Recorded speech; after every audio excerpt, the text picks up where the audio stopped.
What's the meaning of closing?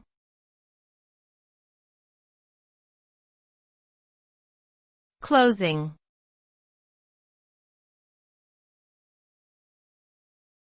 Closing.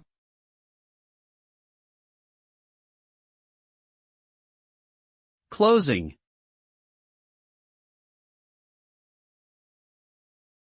Closing.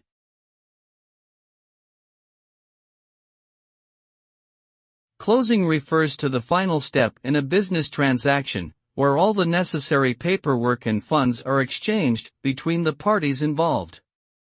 The result of closing is the completion of the transaction, which typically involves a transfer of ownership or possession of a piece of property or an asset. This process may involve legal, financial, and administrative tasks, including the preparation and signing of contracts, payment of fees and taxes, and verification of title and other important details. Closing is an important milestone that signals the successful conclusion of the negotiation and the start of a new phase in the business relationship.